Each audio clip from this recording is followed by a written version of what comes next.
So make sure that you take the time to read um, the, the prompt. Today we're going to cover 2017, the multiplication practice class.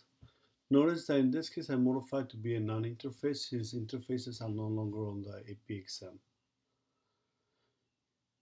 So this question will involve the mult practice class, which will produce multiplication practice problems. The multiplication mult practice object, when you construct an object, is going to have two integers. It's going to have the first and the second.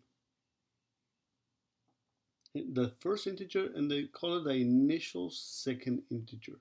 And notice the keyword you'll pop out that says initial second.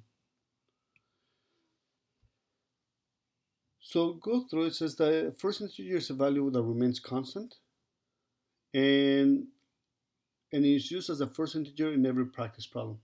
The initial second integer is used as the starting value for the second integer. So that's going to be the starting value, and then it's going to be increasing by 1.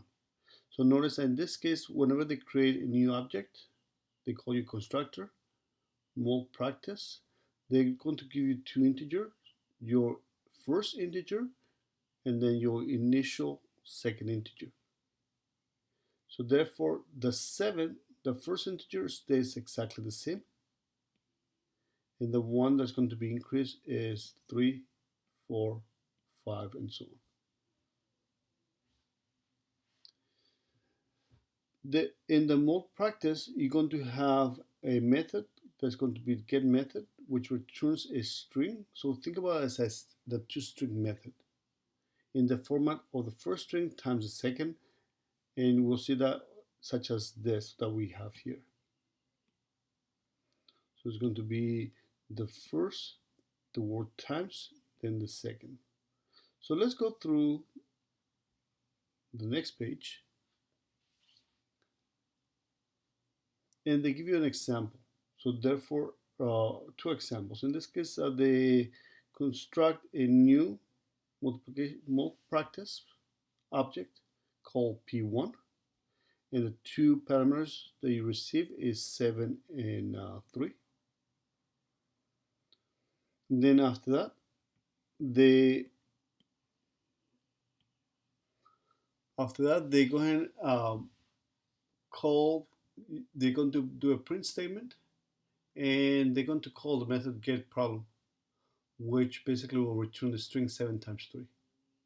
Once they call the method nextProblem, then you're going to increase the 3 to a 4.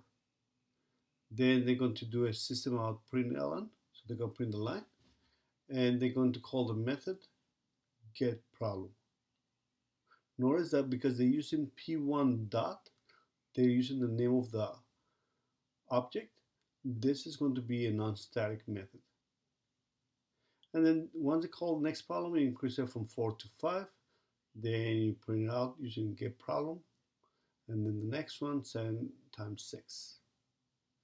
On the next example, they are going to give you two parameters. They give you the 4 and the 12. So therefore, notice that the 4 stays the same throughout. They call the next problem before they print anything out. So therefore, by calling the next problem method, they are going to just increase it to 13. They print it twice, and because they did not call the next problem method, it stays at 13, and so on. So this is a much simpler problem. It's a little more straightforward. But in this case, you do need to be able to create the entire class. So therefore, we're going to do public class. The name of the class is mult practice. And remember, this is not a method, so we do not need the open and close parentheses. Then our fields. Our fields should always be, or variables should always be private, so be private. And we have two fields, correct? We have your first and your second. And notice that in this case, they do not give us specific names that we need to use. So then we're just going to do, they're both going to be integers, so first and private and second. Now we need to be able to build our constructor. Uh, Public mult practice is going to take two integers, so we int first, int second. So those will be all parameters. And now the only thing that we need to do with in the constructor is kind of initialize each of those fields, because we are using first as the field name and first as the parameter. Whenever we do this, first equal to first, we need to make sure that we differentiate which is which. Now, if you don't want to deal with this, you can just say first equal to um, num1 and then num2, and then you can just do num1. That's the other solution. But instead, I'm just going to stick with first, because sometimes you see this um, often this. So therefore, whenever you do this first, that means that that is the field from the class, and first is the parameter that's coming in to the constructor. And we're going to do the same thing for this second equal to second. If I can spell it correctly. So that is a constructor, simple as that. We basically just take it into parameters, the first number, the second number. Then we are just going to initialize each one of our fields, which both of them must be private. And that's essential when you guys are writing a class. You want to make sure that your fields are private. If you want to be able to give access to anybody outside the class, then you can do getter methods for each one. If you want to be able to have people change the values of the first and second, then you can do setter methods or mutator methods. But in this case, the only thing that we need to do, we need to do two methods. The first one will be getProblem, which is going to return a string. So therefore be public. It's a non-static, just like we discussed a few minutes ago. So be string, we're going to return public, we're going to return a string. The name of the method is getProblem. And it's not going to get any parameters. And you can tell that by if we go into the next page, nor is the getProblem doesn't take any parameters in here. And the only thing that's going to return is going to return a string in the form of 7 times 3. So therefore, how would that look like? See if you can type it up, and then we'll continue. Okay. So be first plus the word space, the word times, plus second. And that's it for your toString. Well, it's not a toString, just a getProblem that returns a string, very similar to a toString.